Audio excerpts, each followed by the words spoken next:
Hi everyone, welcome to the Mama Elephant January release. This is Rena. Today we have a fun sentiment stamp set, sized perfectly for tags and smaller areas, and also a new back to basics die. Remember to leave a comment on these release videos for a chance to enter a drawing to win a prize from Mama Elephant. The release will be available on January 15th. This is tag size greetings, and this sentiment stamp set comes with a ton of different sentiments for different occasions. I like how it's a smaller size. They fit perfectly on tags. Also, if you just want to use a smaller sentiment on your cards. So I will read all of the sentiments. The top one is for a special someone in parentheses. Best wishes to you.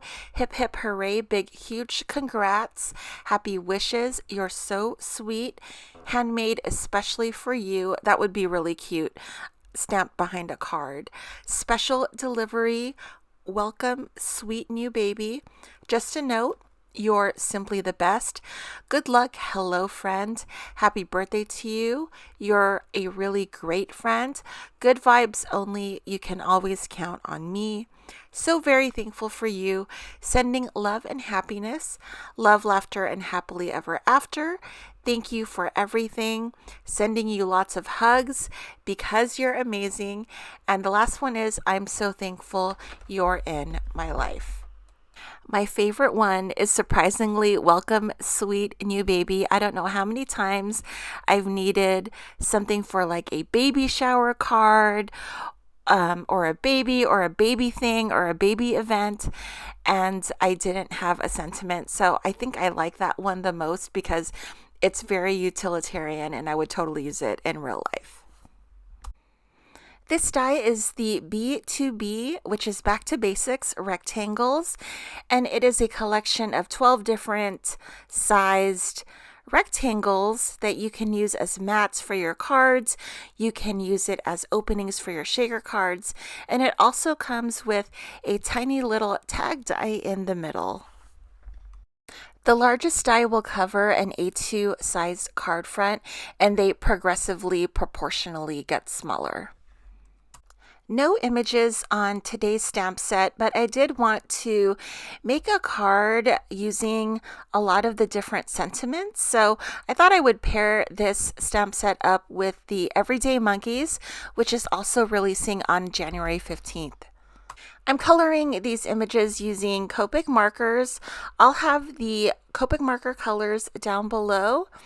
I've stamped it out in brown. This brown is called Rustic Brown, and it's the Finesse by Spectrum Noir alcohol-proof dye ink. The brown I'm using for the monkeys, I wanted to use a lighter color, lighter brown.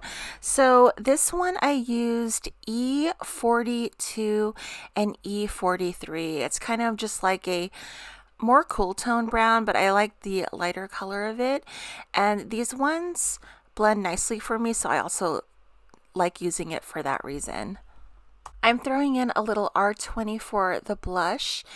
The face color is an E50, and then later on I decided that it needed more shading with the face area, so I added E21 just for the outline of the face, and Y18, Y15 for the bananas, and R20 for the blush.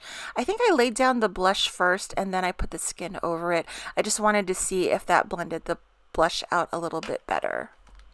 Did the stems of the bananas in black, so I used a light gray color C5.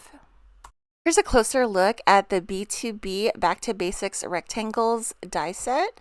So you can cut out different shapes of rectangles, and these are all proportional to an A2 size card, which is 4 1/4 by 5 1/2. That would be the largest die.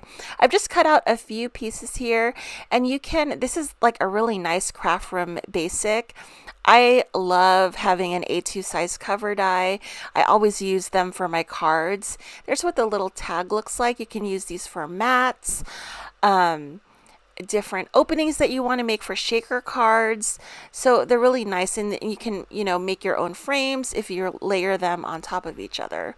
So I wanted to use it for this card. I wanted to create different size mats and just kind of experiment with all the rectangle shapes.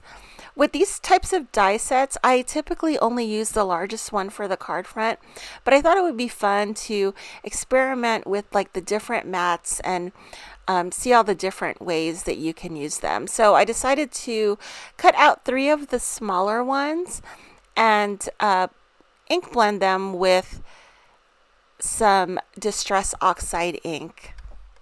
I used Dusty Concord and mustard seed for the 2 Distress Oxide inks. So within these panels, I'm going to put each panel with a monkey and also a sentiment. So I wanted to pair the sentiment with the image, and I realized that the banana phone monkey guy is my favorite, and I didn't use it for my last video. So he has to make an appearance. It's mandatory, so we're using a banana phone monkey.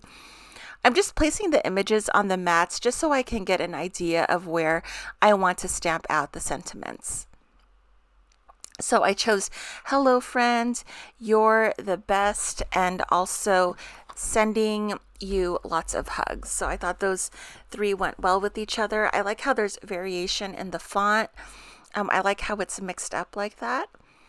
So I'm just going to build out my card. This turned out to be an easy card. The purple cardstock that I'm using is a Michaels brand, Recollections, and it's a 110-pound paper, and it comes with 4 different purple colors in the paper pack. So I'm popping up all of the images in my little panels, and I use double-sided foam adhesive for that. And then I'm just putting it right next to the sentiment. And then I'm going to adhere the little panels into the front of the card. I did also want to layer some of the bigger panels. So I have an A2 size panel and the next 2 smaller ones to kind of create that little white frame shape there. And that is it. The card front's done. I'm going to pop this on a card base, and we're calling this card done. Super easy. I like making cards that have like divided areas. It makes it a lot easier to put the card together when you know there's like designated areas. It's smaller and you don't have to worry about a large scene. Here's a look at the completed card. I hope you all enjoyed the video. Thank you so much for watching. I hope you all have an awesome day. Stay safe and happy crafting. I will see you guys tomorrow. Bye, guys.